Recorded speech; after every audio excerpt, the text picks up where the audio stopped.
The following podcast contains mature subject matter, adult themes, and may also contain profanity. You have been warned.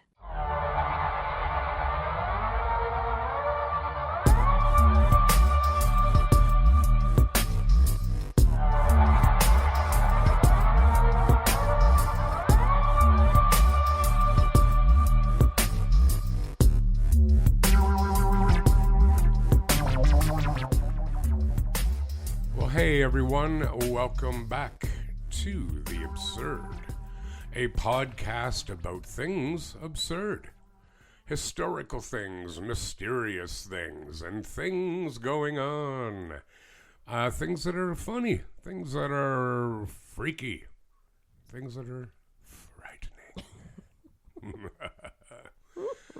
All right, that other voice you hear is Mel. Both of us.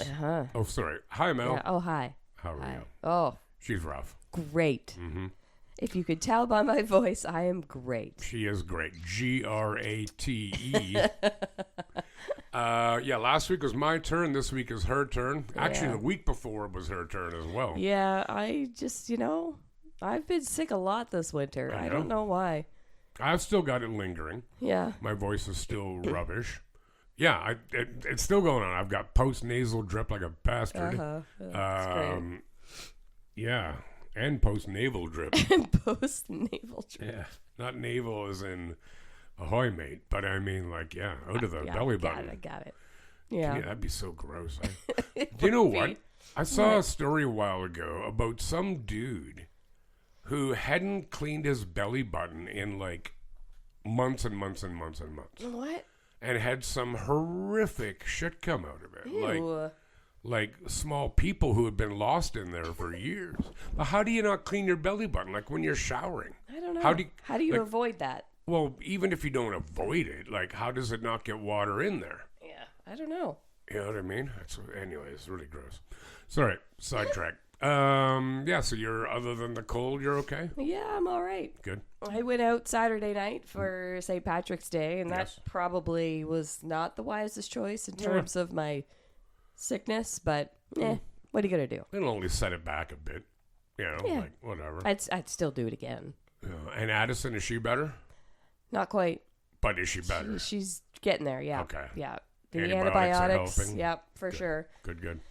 Yeah, I think she's only got a couple more days left on it, and then she'll be back to normal. But Nice. yeah, it's been a bastard. Just keeps hanging on. It just keeps me hanging on. I can't sing today. No. I went out Saturday for St. Patrick's Day too, even though I kind of loathe St. Patrick's Day. Well, I'm not that big of a conformist. I'm not saying there's anything wrong if you're into it. Absolutely not. As they say in the sheep business, you do you. You do you. But I did go up to, we're going to go to McCabe's Saturday afternoon for half price wings, which they are every day from 2 to 5 o'clock. Give us a promotion. And it was packed. I went up to Long and McQuaid, and then I walked down to McCabe's. Packed. No chance of a seat. So I went over to Piper's, and I texted my friend. Fortunately, he walked by because he didn't read my stinking message. And I tapped on the window till he heard me from inside Piper's. And he came in. And I stayed there till, I don't know, like 6, quarter after. Oh, we went to A-Burb for a couple of beers. Yeah. Love A-Burb. Yeah. And then about quarter after 6, he booked, and I went back to Piper's to meet my second friend of the day to watch a Leaf game. Wow, look at you, Mr. Popular. Well, no, I didn't figure on being there so long in the first place. I thought I'll go home in between and just chill out and whatever. So I was uptown from 1 till 10. I had quite a number of beers, but at no point was I ever feeling drunk. Right. Not even a little. Buzz, sure. It was all, other than the 2 Primo pints at A-Burb, it was all Coors Light. Yeah. So, I'm assuming it was quite busy uptown. out of hand. Yeah. Thank God I got out when I did. It was a nice day, too. It was right? a nice So, day. Yeah. And bit it of was rain, all, but- it was all cool and chill. Everybody was, just yeah. being awesome. I did have chicken wings twice in the same day, which is quite quite a thing, really. Not shocked, really. Not Aren't shocked. you? No, Yeah, no, no. They were both crier wings from Piper's, too. And the amazing and lovely Louisa was working in the afternoon. I haven't seen her in months. Nice. Yeah, we had a nice kibitz session. It was cool. Cool. That means to chat back Got and it. forth. Nothing, untoward. No, but she's quite, she's fun to talk with. So, yeah, it was a good day all in all. And then I got home Saturday night. I don't have to be out of my cave until Monday. And that's exactly what I'm doing. God, it was beautiful. Same. I mean, I was sick and hungover, and not terribly hungover by any means, because kind of like you. Like, I had lots to drink, but I wasn't at any point over the top. And we were eating, and, I was home, I drank and ate some more. Were you just drinking beer? Yeah. Good move. That's a good move, too, eh? Yep. And don't get me wrong. Like, I love a good whiskey. Yeah. I even love a bad whiskey. Yeah. But when you start mixing it, now you've chosen a new path in life. I did do some Jello shots. Yeah, they don't really count. They were quite strong. Yeah, they don't really count. That's what the hall had. They were handing out Jello shots. I'm not going to comment on that. I'll comment off air about it. Now, don't get me wrong. I like a good Jello shot. Yeah. But yeah. But yeah, it was good. It was fun and nice. How was the music? it was really good, actually. Yeah. Is it all country? No. Good. No. God, No. It was a local band, and they were awesome. So. Oh, nice. And then at the end, it was just someone's playlist, but it was a really good playlist, and there was a lot of people on the dance floor, Were you up including dancing? myself. Yeah, I knew it. Yeah. Let me guess. You did the robot. No. Did you do the limbo? No. How about the Macarena? No. Really? No. Someone in the group, in our crowd, he did the worm. Right. It was very impressive. They had tequila? Terrible joke. Sorry. That was terrible. Yeah. How about Mambo number 5? Did you do that? No, Really? number 5. I hate that song, but I love it at the same time. Yeah. Yeah, that's cool. So things are So, cool. yeah, Things yeah. are good. Yeah. What's going on? I don't know. You need something to read. I need lots of things. Oh, to read. Yeah. And tell us a story. I went out today with a great friend of the podcast, Christy Bader. You've met her. Mm-hmm. She was in here observing one of our recording sessions one time. Yep. And she is still working on her podcast idea. Yep. Cool. So I shared with her some of our own experiences, if you will. Mm-hmm. So yeah, that was cool. We went to Piper's for lunch. Guess what I had? Wings. Right. I would have got apps, but those sillies had, usually it's half price apps all day Monday. Mm-hmm. And they've got some good apps. Huh? Yep, they do. The antihitos? The antihitos. Yeah, we won't talk anymore about them. I'm a big fan of their butter chicken wontons. Yes. And their samosas. Actually, did you try a samosa last time we were there? No, I didn't. You tried a butter chicken. You tried one of them. Oh, no, I did. Yeah. Samosa with lamb and potato. Yes. But yeah, so I had wings again. It was not crazy busy, but it was nice. Yeah. Yeah. Good. So yeah, that was cool. I want to thank one of our regular listeners, and she also shares our posts. That is Rosemary Saunders, nee Broman. Okay. I was going to say she's an old friend, and I think I can because she's actually a year younger than I am, so it's not a diss. We went to high school together, right? Okay. Yeah, man. That's too bad for her. No, it was a good high school. But yeah, she listens a lot, and she is awesome, and she is really funny too. So, Yeah. what Good. more do you want? In a What person? more do you want? Not much more than that. Wings. Actually, I am kind of winged out. I'm not gonna lie. Yeah. So I've got a story. Yeah. I've got a story to tell. Should make that a drinking game. I've got a story? No, how many times Rod mentions wings or pipers? Oh, really? Should Yeah. we do one about how many times you mentioned shutting up? Of course, you're usually talking to me when you say it. Oh, God. Anyways, Yeah. as you were. Hey, thank you, Sarah. Hey, did you ever see the movie The Truman Show? I did. I really liked it. Yeah. I've only ever seen it once, and I should watch it again.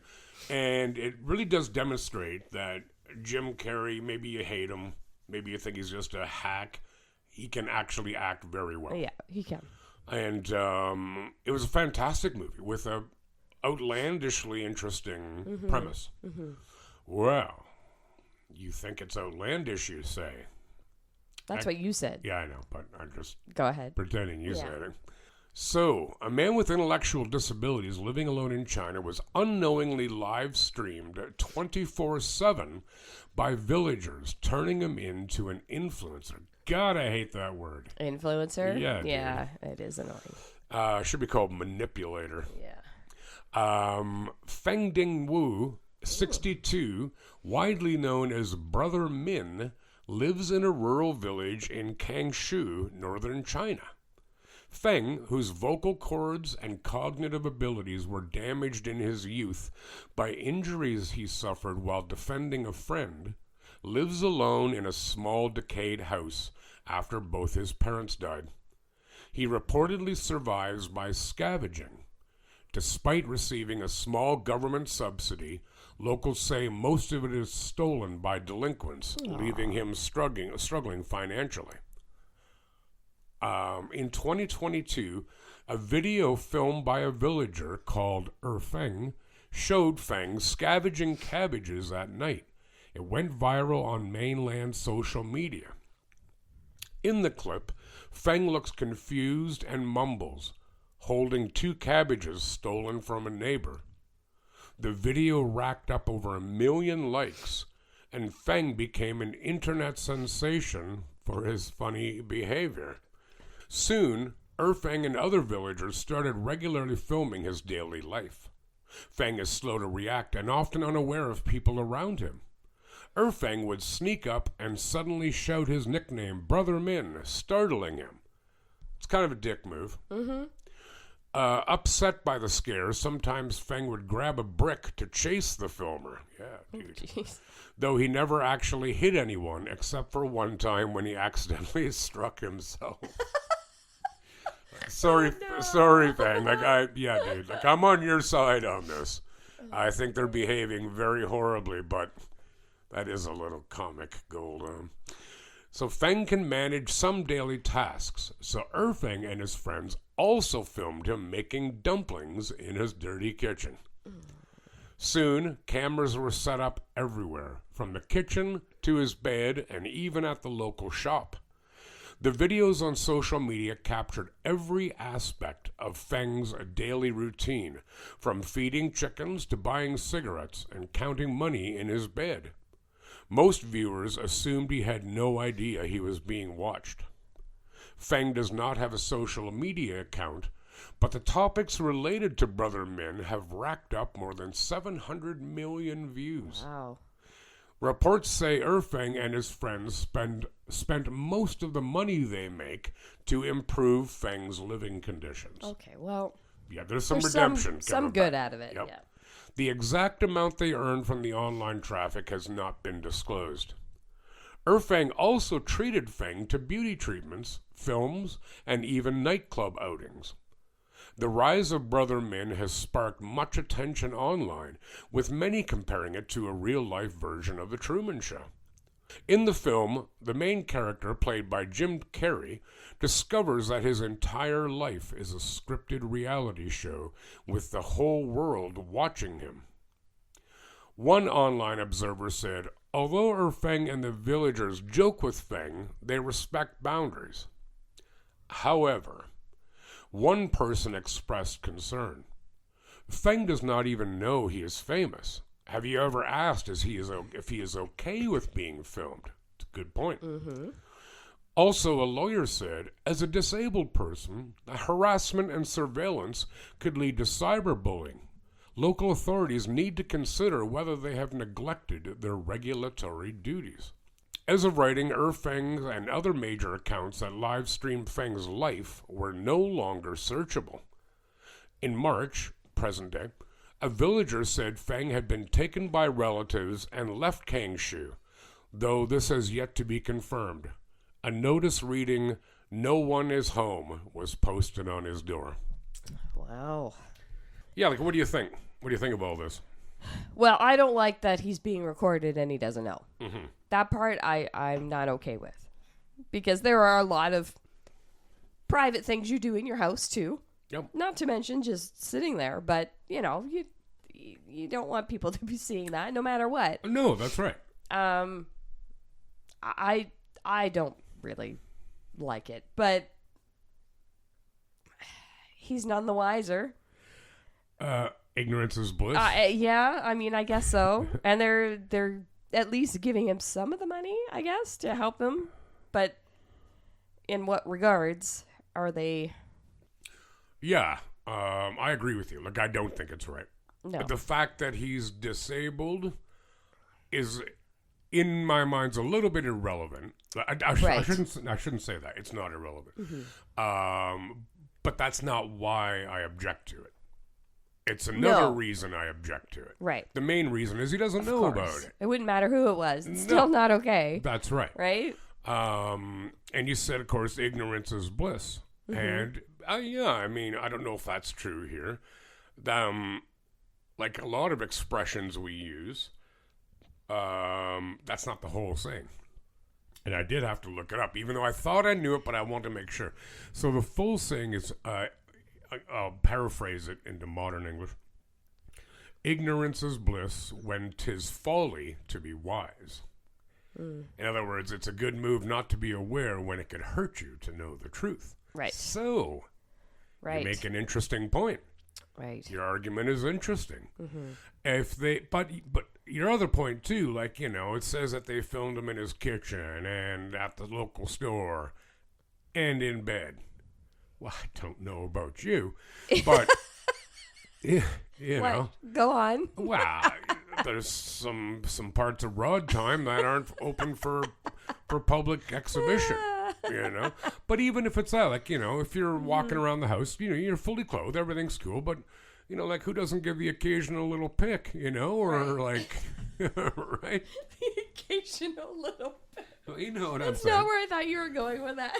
Yeah, I don't even want to. I kind of want to know where you thought. I know. I was going. just thought you said, you know, you stroll around your place like with no clothes on, or you know, especially living alone. That's why I specified in this case you would have clothes on because you're doing stuff. But one of them is like, oh my gosh, I think I have a little nugget of mucus in my nose that must be extricated forthwith.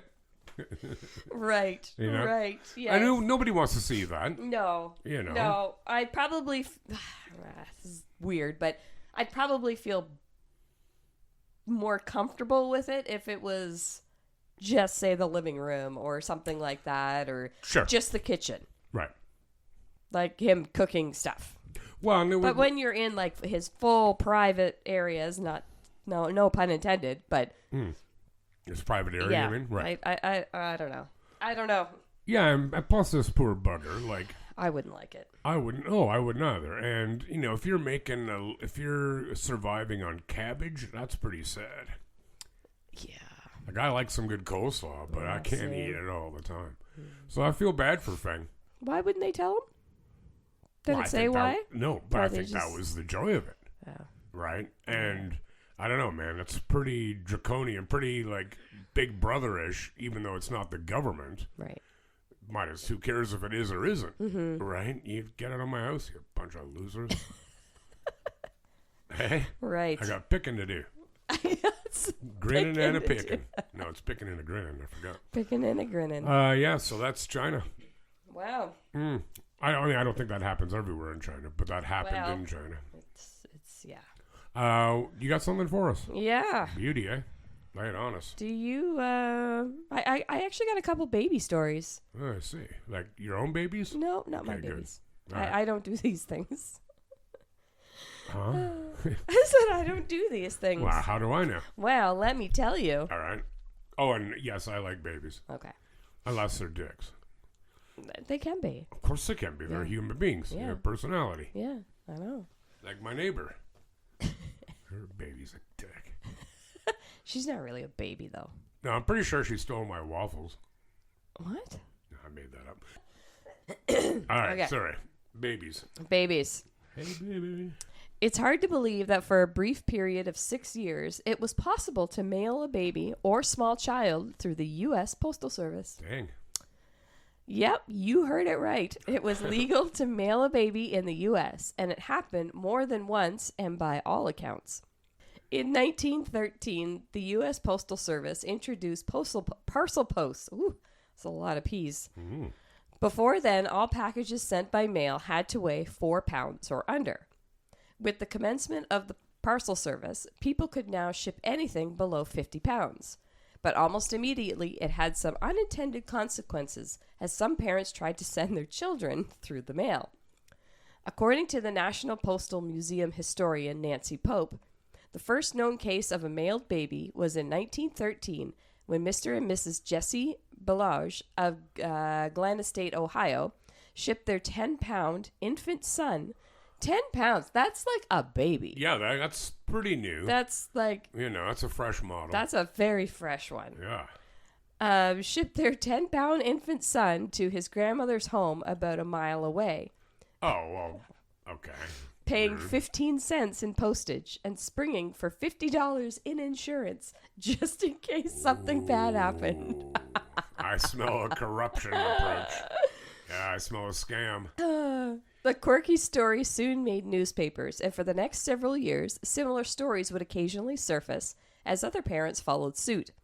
One child did make the trip in a railway mail car.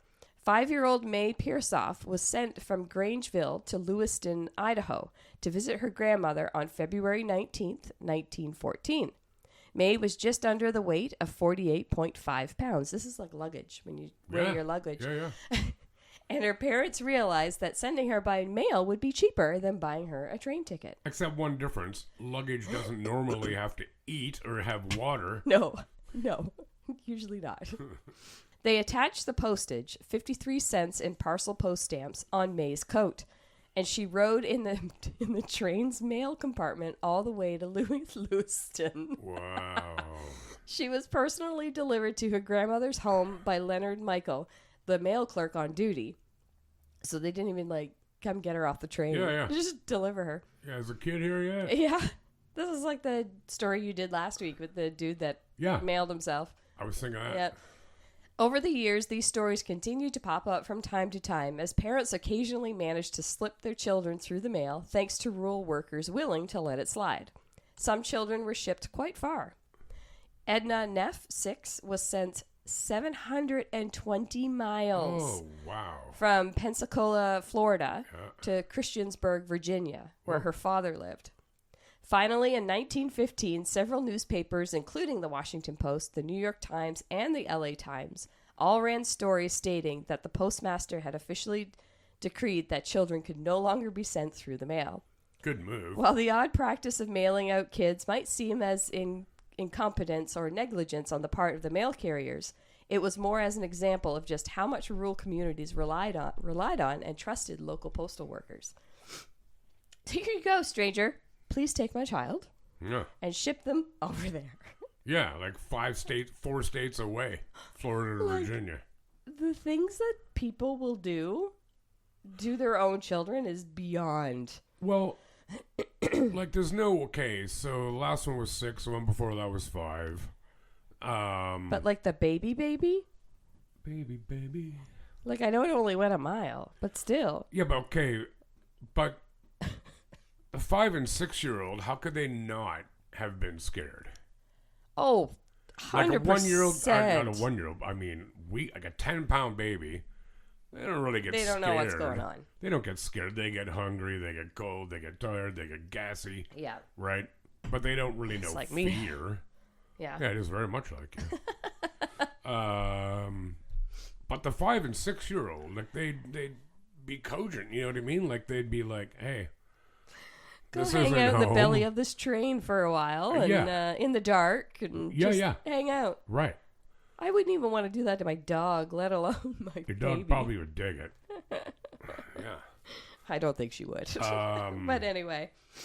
Yeah, so weird. Treating babies. Yeah, I got another crazy baby story. Let's hear it. Baby stories. Have you heard about these baby cages that they used to have like years and years ago? Like, what do you mean? And like, wow, let me tell you. Lay it on me. Dangling baby cages. That's a good name for a punk band. Dangling baby cages. Yeah. They were invented in 1922. But their origin, what? So after the trains. Yeah. Right, okay. But it's, We didn't kill enough babies on the trains. Let's do it let's this put them way. in cages Right. instead. Let's see what happens. Yeah. But their origins really began with the 1884 book, The Care of Feeding for Children, Ooh, by Dr. Luther Emmett Holt. good name. In this book, Emmett carefully describes how babies need to be, air quotes, aired. Well, he's not wrong. I've smelled some pretty ripe babies. You know what I mean? Fresh air is required to renew and purify the blood. And this Okay. And this is just as necessary for health and growth as proper food, he wrote. The appetite is improved, the digestion is better, the cheeks become red, and all signs of health are seen. Could be sunburn, but I'd anyway. like to because I just read, like, infants under 6 months should never be in direct sunlight. Right. And that just kind of makes sense. Yeah, Right? This kinda. was 1884. No, I dig. I dig. It's still rubbish. Essentially, the thinking was that this was part of the process to toughen up the babies and make them better able to withstand common colds. Oh, sure. So clearly, I should have been left in the sun a Yeah. bit more. Should have exposed them to more uranium-238 or something, too. That'll toughen those little buggers up. Had it too easy. It was believed that exposing infants to cold temperatures, both outside and through cold water bathing, I'm sure babies love that, Oh, yeah. would grant them a certain immunity to catching minor illnesses. While physicians such as Dr. Holt advised simply placing an infant's basket near an open window, some parents took it a step further. Eleanor Roosevelt, who by her own admission knew absolutely nothing about handling or feeding a baby. So we bought a chicken wire cage after the birth of her daughter Anna. We hung it out the window of her New York City apartment and placed Anna inside for her naps, until a concerned neighbor threatened to report her to authorities. The first commercial patent for a baby cage was filed in 1922 by Emma Reed of Spokane, Washington. The cages became popular in London in the 1930s among apartment dwellers without access to backyards. It's not entirely clear when exactly the baby cage's popularity began to wane, but it likely had something to do with growing concerns for child safety in the second half of the 20th century. You think? So I don't know if you saw any of these pictures of these babies in cages. I but have seen one. It's quite literally a kitchen, a chicken coop. Yeah. Hanging outside of an apartment building, 10 feet in the air, and there's a baby in it. Well, It's crazy. I quite by accidentally, 3 or 4 years ago, came across a pic on like Reddit on one of the history subreddits, Okay. showing a picture of it, and I remember sharing it on my Facebook because I thought, wow, this is cool. Like not cool, but history, a little bit of history, right? Absurd cool. Well, because so many people who are not, let's say, students of history or really into history, they always look at history as grand events. Right. Well, it's not true. No. I honestly believe that the only people who don't like learning about history have never learned properly about history. Because if you're interested in something, Yeah. whatever it is, it has a history. Yeah, for sure. Ergo, you're interested in history, is Yeah. how I would look at it. And I posted this because I'm like, I'd never heard of this in my life. Like, how ridiculous is this? It is ridiculous. But this dude, whoever wrote this book, I'm sure he was genuine. Yeah. Like, he wasn't doing, like, I hate babies. I know how I'll get rid of them. Throw them in the sun. Right. Like, he genuinely, and probably no doubt others at the time, thought the same. Now, when you said Eleanor Roosevelt, I presume that's like Franklin Roosevelt's wife. Yeah. The one who came up with, we have nothing to fear but fear itself. Yeah. Yeah. So she, not a moron. She's like, this, would be a great idea. Well, like she's not some bumpkin who, Yeah. who tries to read turnips. Right. You know what I mean? Like she's an intelligent or was an intelligent woman. Yeah. But it's true now. Like, I mean, we get things coming down the pike regarding healthcare and medicine that, for the most part, science is like, no, man, like not. Yeah. I read a story about a guy in, I don't remember where it was, and I might even cover it later. Anyways, he cheated on his wife. He got an STI. And I was actually just looking up there while you were reading to see if I could find the name of the pesticide that he applied to his genitals to kill the STI. Okay. Yeah, it didn't even work out even close to well. So he thought it was working. And then his genitals, and it went on for some time that he was doing this, they became grossly inflamed. He started to feel terrible. He went to the hospital. His kidneys shut down, his liver shut down, and then next his lungs, and that was it for him. What would possess you to think that? Yeah. Oh my gosh, I've got crabs. I know what I'll do. I'll pour boiling water on my genitals to get rid of them. Right. Like, what part of you could think, I don't want to go to the hospital? Dude, you go to the hospital. Yeah. You know what? There's greater shame in being stupid, in my opinion. Yep. But, yeah, I know that sounds like a bit of a sidetrack, but, like, we kind of, this and the mailing thing. Like, I remember saying to a friend of mine who was a prof, I said, it seems like back in older days, times were more violent. And he corrected me. He goes, no, they were in fact less violent. They were more cruel. Right. In that, if you had 4 children, one of them was going to die within the first year, and another one was probably going to die before it's 10. Right. Just by law of averages. Yeah. Now we have good drinking water. We have vaccines like against polio and, TB and whatever. Yep. So your kids aren't getting wiped out before they even have a chance. Yeah. Although measles is massively on the return. Yeah. Massive spike in Ontario. And as yet more untreatable form of tuberculosis is out there. Boy, am I ever glad I'm not 20. Yeah. What do you think of the baby cages? Baby cages. I mean, sometimes it sounds like a good deal. Sure. Close the window. If I can close the window while they're out there, I don't have to listen to them. Is it raining? No, I'm sure it's fine. You'd have to have a roof on it, otherwise birds would come. Steal your baby. Yeah. Come shit on your baby. And maybe the dingoes ate your baby. they were all covered. It wasn't like open on the top. But was it solid covered or was it No. Yeah, right. It would have to be open because... Yeah, right. What if I don't want to think about it. What? No, I don't want to think about it. What if like a bee got in? Yeah, I don't. So that would I don't suck. like that. What's a baby gonna do? I don't know. Like, There's so many flaws in this. Oh, that's all it is. So many. There's Even just looking at the pictures, like my anxiety was like, oh my god. Yeah, and they're quite precarious too. Yeah. It's not like they're like 1 foot off the ground. No. These are on apartment buildings. Yes. Yeah, dude. There was one picture I saw, one of the sites that I was on. There was probably 6 different pictures. Yeah. And there was one that there was a toddler in it. And the kids waving to people on the street. Oh, man. I'm like, oh, my God. Yeah. All in all, though, we'd have to say that we do not endorse the idea of baby cages. Would that be fair? No. Yeah. I would, yeah. I know. I'm going to bet they were long gone.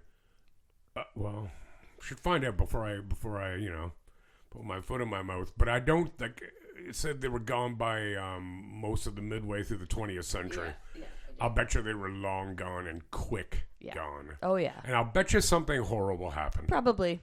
That triggered it. Yep. That triggered the, oh, shit, we can't do this anymore. Yeah. Like, really? How about we build proper balconies? Yeah, or how about, I don't know, open a window. Yeah. You know what I mean? Like, you obviously can get that baby in, so you've attached it to a window. Yeah. How about putting the baby inside in its comfy bassinet and open the window? Oh, God. You know? I'm no Dr. Spock. Either one. Like the one on Star Trek or the child psychologist. Hey. Are you at all interested now or as a child in dinosaurs? Yeah. Yeah. Yeah. Do you think it would be cool to live when there were dinosaurs? Not really. No, I think it would be really Sounds bad. terrifying. Yeah. Actually, it's a given that the reason we can prove that humans never coexisted with dinosaurs, well, there's lots of ways, but one of them is we're here. Right. We wouldn't have survived. No, of course not. And not just because they would have ate us. They would have. But it would be the competition for food would have been too much, and we got our asses kicked. Especially you. If there was like a dinosaur chasing us, I'd for sure throw you to the dinosaur Would you now? to buy myself time to get away. Then you trip and you Like fall. I'd feel bad. You know, I'd have a memorial for you every year. Yeah, would you now? Of course I would. Sure you would. The reason I ask about dinosaurs, I'm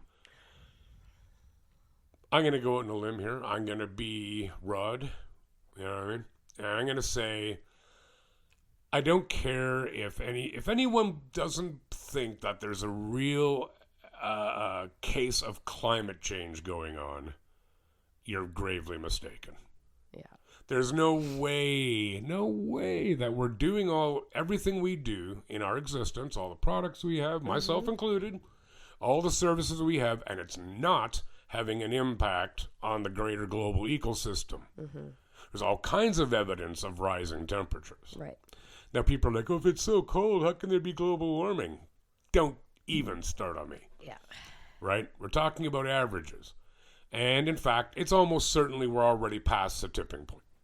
But whatever, doesn't matter what we do anymore. We're going to watch massive climate impacts. Yeah.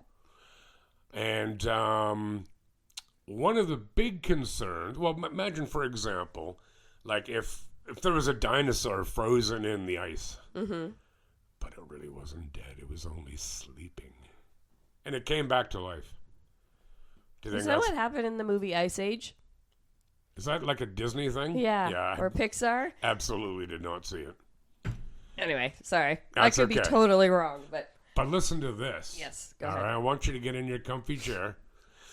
And, yeah, scientists have revived a worm that was frozen 46,000 years ago at a time when woolly mammoths, saber-toothed tigers, and giant elks still roamed the earth. I really want to see a giant elk. That'd be cool. It would be cool.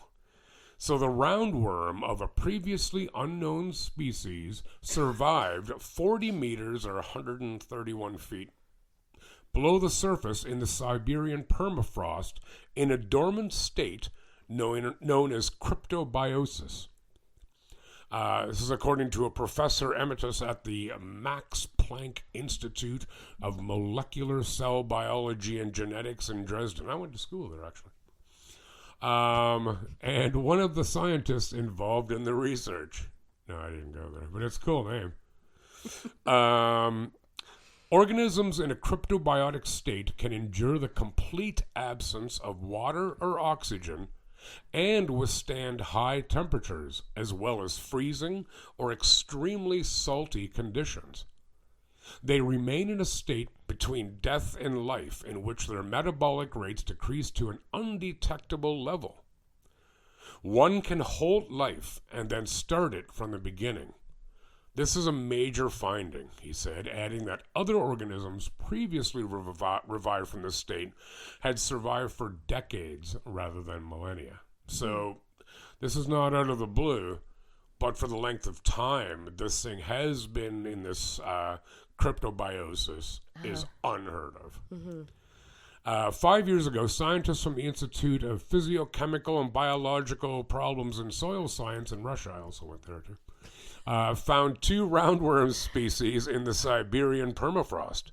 One of the researchers, Anastasia Shatalovich, I love Russian names, revived 2 of the worms at the institute by simply rehydrating them with water before taking around 100 worms to labs in Germany for further analysis, transporting them in her pocket. After thawing the worms, the scientists used radiocarbon analysis of the plant material in the sample to establish that the deposits had not been thawed since between 45,839 and 47,769 years ago. Wow. But still, they didn't know whether the worm was a known species. Eventually, genetic analysis conducted by scientists in Dresden and Cologne showed that these worms belonged to a novel species, which researchers named Panagrolomius collimanus. I'm not ever saying that again. Researchers also found that the P. collimanus, like that way better, was shared with C. elegans, another organism often used in scientific studies, a molecular toolkit that could allow it to survive cryptobiosis. Both organisms produce a sugar called trehalose, possibly enabling them to endure freezing and dehydration. To see that the same biochemical pathway is used in a species which is 200 to 300 million years away, that's really striking, said Philip Schiffer, research group leader of the Institute of Zoology at the University of Cologne. I didn't go there. And one of the scientists involved in the study. It means that some processes in evolution are deeply conserved. And Schiffer added, there are other actionable insights which can be gleaned by studying these organisms. By looking at and analyzing these animals, we can maybe inform conservation biology, or maybe even develop efforts to protect other species, or at least learn what to do to protect them in these extreme conditions that we have now. Yeah, dude.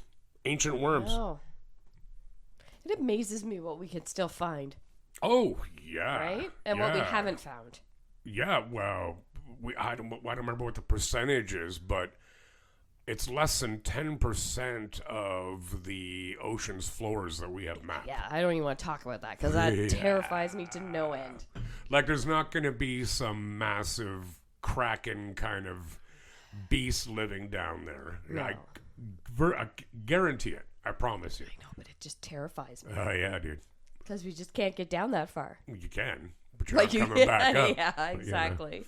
Yeah. But do you know what's this scary? Or for this story here is really quite terrifying in and of itself. Mm-hmm. These worms, I mean, yeah, they're harmless, dude. They're not going to do anything, right? But did you hear where these were found? They were found in permafrost. Mm-hmm. Permafrost has been frozen. Well, the perma stands for permanent, so it means it's always frozen. Mm-hmm. Has been maybe even before the last ice age, right? Well, it obviously has. These predate the last ice age. So, what else is going to get thawed out? I don't mean big animals. I don't mean big roving, beasts. Mm-hmm. How about viruses? Yeah, I was just going to say. And this is not my idea. God knows. I guarantee you there's a number of university departments who are studying this right now that we would have no exposure to. Yeah. And ergo, no immune system defense. And until you start getting patient zero and start getting, some bodies racking up, you can't develop a vaccine. No. So it depends how fast it moves before you can bring in countermeasures. Is everybody going to get them? I don't know. Not if people in the south of our border right now are any occasions, only the rich would get them. Right. And what about the poor people all around the world? Yeah.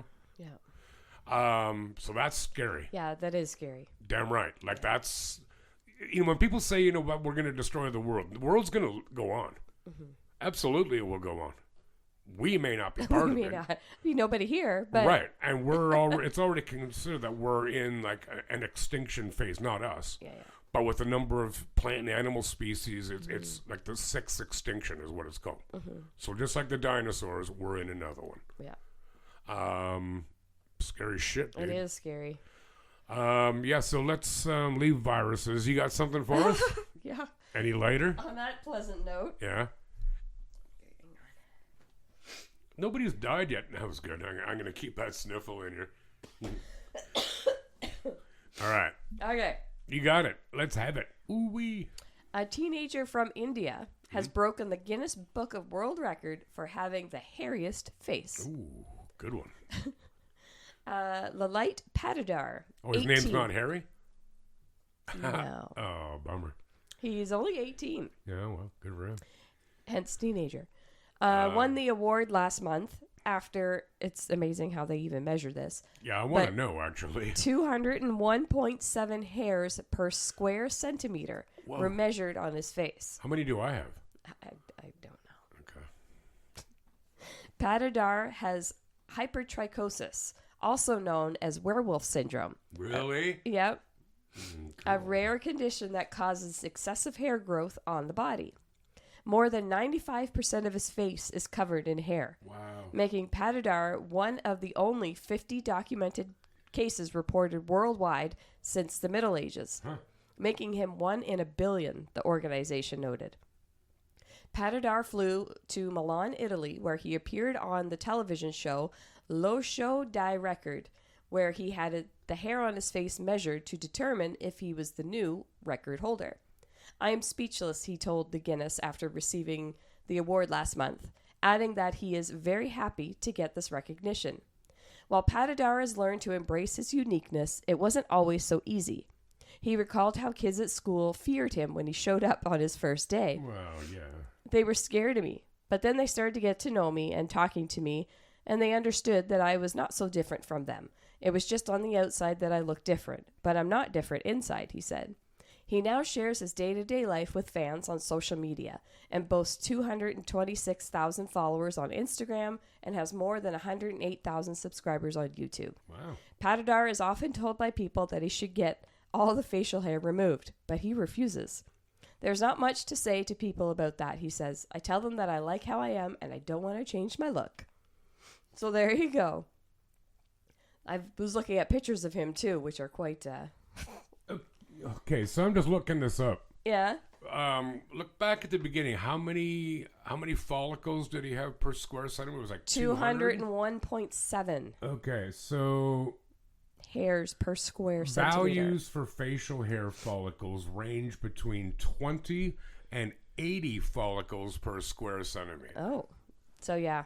Dude's, he's hairy. He's got a very thick head of hair on his face. And it's determined at birth, I just read, too. Oh, yeah? Yeah. Like, I'm not saying you're born with that many hairs all over you. No. That'd be friggin' heavy.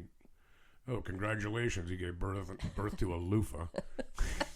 You know what I mean? Like, But it makes you question, though, when did they start discovering he had more hair? Like, did it not show up till puberty, or did it start to show before that? yeah, good Do question. you know what I mean? Well, it did say something, though, that the other kids were afraid of him on his first That's day what I at mean, school. right? So it sounds like, That's young, yeah. you know. I'm no doubt it like, took off, if you will, at puberty. Because there's definitely some kids from certain cultures, you can see that they just have more Yep. hair around their face and stuff. So, And they I tend mean, to I get guess it's possible. mustaches and beards earlier. I'm talking about Yep. men here. Yeah. But women, women too. I mean, Yep.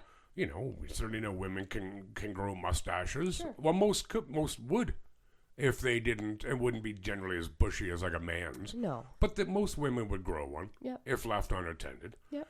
And those are obviously like evolutionary holdovers. Yep. You know, when we needed more facial hair.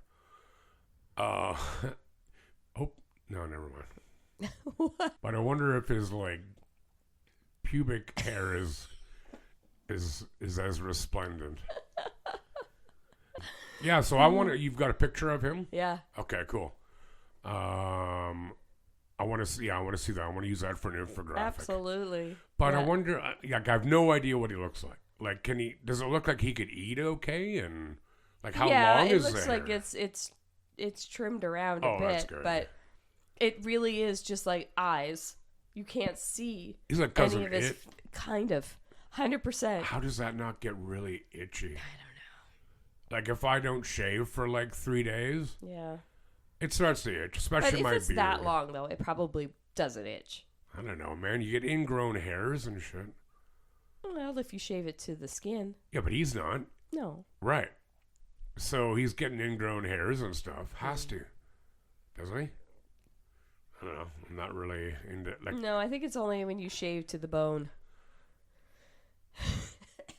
Anyway, yeah, that's a deep cut, shaving to the bone.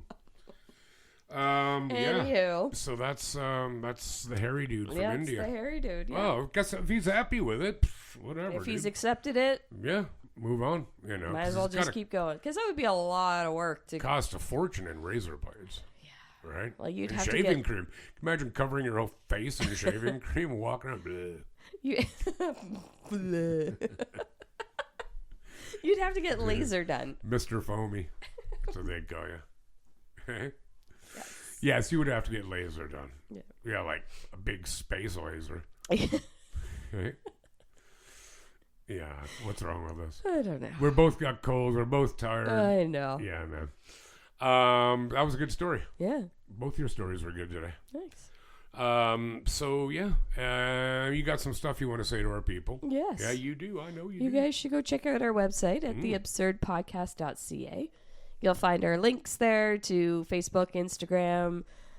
You can follow us on social media, and then you can check us out on Spotify, Apple, YouTube, Deezer. Yeah.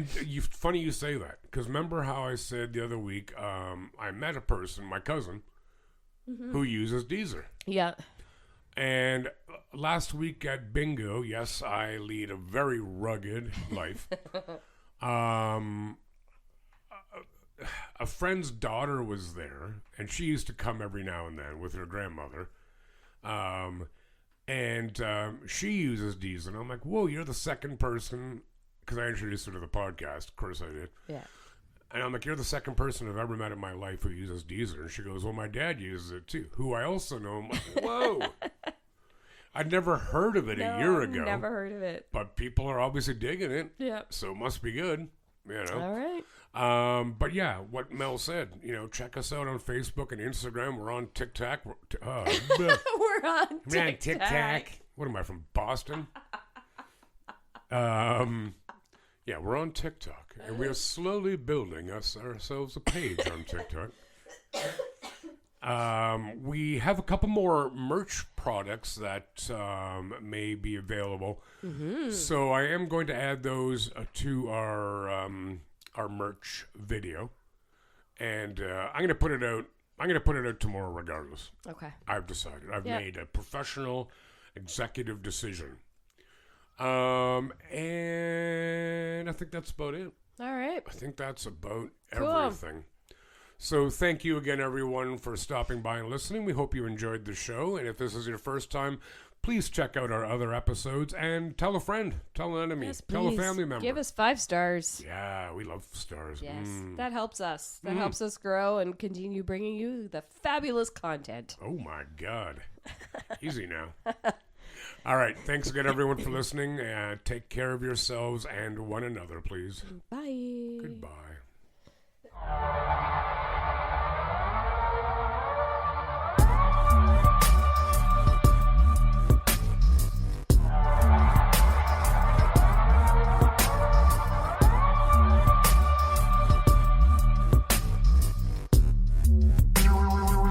The Absurd Podcast is written, produced, and recorded by Rod and Mel. Music by Audionautics.com.